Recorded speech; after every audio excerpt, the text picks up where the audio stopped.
یہ ہمارا آئینی اور قانونی حق ہے. اگر ہم پہ تشدد کیا گیا یا ہم پہ لاٹھی چارج کیا گیا یا ٹیئر گیس کی گئی تو ہمارا احتجاج پھر کل ختم نہیں ہوگا، پھر ہم اس کو آگے بڑھائیں گے. الرحمن الرحیم. جیسا آپ سب کو علم ہے کہ بانی چیئرمین پاکستان تحریک انصاف عمران خان نے کل ہفتے کے روز 11 بجے پورے ملک میں احتجاج کی کال دی ہے. اسلام آباد میں احتجاج کی ذمہ داری انہوں نے مجھے سونپی ہے. میں اسلام آباد کی تمام تنظیموں، پاکستان تحریک انصاف کے تمام ورکر سپورٹرز اور اسلام آباد کے تمام باسیوں سے اپیل کرتا ہوں کہ جو مینڈیٹ چوری ہوا ہے اور جو الیکشن کے نتائج میں جو ہے ریکارڈ توڑ دھاندلی کی گئی ہے، اس سے پاکستانیوں سے ان کی حقیقی آزادی چھینی گئی ہے، حق رائے دہی چھینا گیا ہے، پاکستان سے اس کا مینڈیٹ چوری کیا گیا اور عوام سے ان کا حق حکمرانی چھینا گیا ہے. یہ ووٹ بڑی مشکل سے حاصل کیا گیا.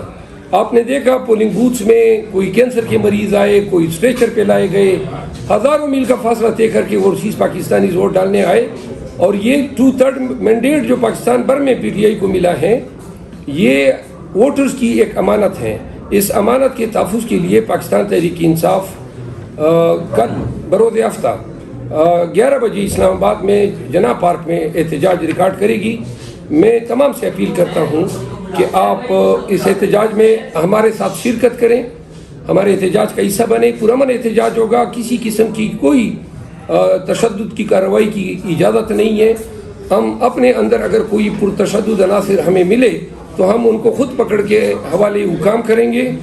حکام کو یقین دلاتا ہوں کہ میں اپنی گارنٹی دیتا ہوں کہ اگر کوئی ہمارے درمیان کوئی اس طرح کے عناصر آئے تو ہم خود ان کو آپ کے حوالے کریں گے.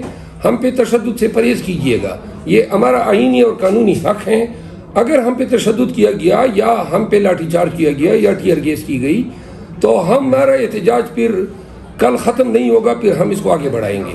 لہٰذا بہتر یہی ہوگا کہ ہمیں اپنا آئینی اور قانونی حق ایکسرسائز کرنے دیں. بہت شکریہ.